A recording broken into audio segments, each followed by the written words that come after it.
Alors, je suis le docteur Ousmane Sané, donc je suis enseignant-chercheur, évidemment en sciences juridiques et politiques.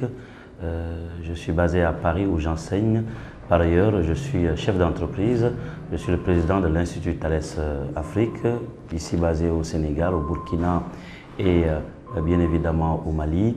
Mais je suis également directeur du Centre international de recherche juridique et sociale de Paris.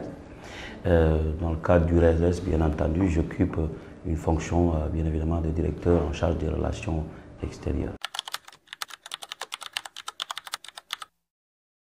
Le Sénégal a une position assez particulière puisque le Sénégal fait partie de la CEDEAO, mais le Sénégal, dans le même temps, noue des relations particulières, singulières avec chacun de ces pays qui sont membres de l'AES, c'est-à-dire le Mali, le Burkina et le Niger. Donc, dans le cadre des relations bilatérales, le Sénégal, au-delà de la CEDEAO, donc, où bien entendu il est membre, le Sénégal noue une relation particulière avec le Mali. Et donc, par conséquent, l'État du Sénégal, dans sa nouvelle dynamique diplomatique d'ailleurs, met en avant une relation avec ses voisins, bien entendu, ce qui nous a permis d'ailleurs aujourd'hui avec l'État malien de démarrer des opérations conjointes. Vous avez vu, le ministre des Forces armées du Sénégal s'était rendu au Mali il n'y a pas très longtemps pour, bien entendu, signer cet accord-là. Et donc, les forces armées sénégalaises et les forces armées maliennes font, bien entendu, des opérations conjointes dans le cadre des deux frontières. Alors évidemment, c'est un contexte assez particulier puisque le Sénégal fait face aujourd'hui à une situation assez tendue.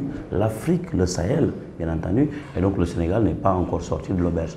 Mais ce qui est important aujourd'hui, c'est que nous assurons une sécurité de manière assez sérieuse, puisque au-delà même de toutes les tensions que nous avons vécues, on a toujours eu une armée régulière, une armée très professionnelle et qui s'organise de plus en plus, qui apprend également des erreurs de ses voisins, des autres, mais bien entendu qui essaie de tisser le maximum de liens, de partenariat avec les États qui pourraient nous accompagner dans le cadre de la formation de nos forces de défense et de sécurité, mais également dans le cadre tout simplement des accords bilatéraux ou tout simplement multilatéraux qui pourraient nous permettre tout simplement d'avoir une meilleure assise dans le cadre tout simplement de notre sécurité, la sécurité intérieure et la sécurité extérieure assurée par les soldats. Très bien.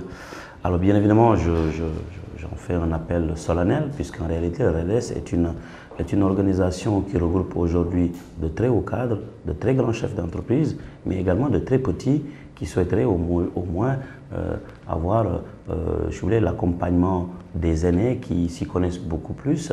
Et donc, pour moi, c'est le meilleur moment d'intégrer cette organisation qui peut naturellement vous accompagner, vous booster, puisque c'est tout de même, au-delà d'être une organisation quasiment qui va accompagner les chefs d'entreprise, nous sommes également des accompagnateurs. On va vous accompagner si vous avez des projets, si vous avez également des difficultés. Quand on est membre du REDES et qu'on a des problématiques juridiques, il est clair que si vous saisissez l'un des membres qui est spécialisé en la matière, on va vous accompagner.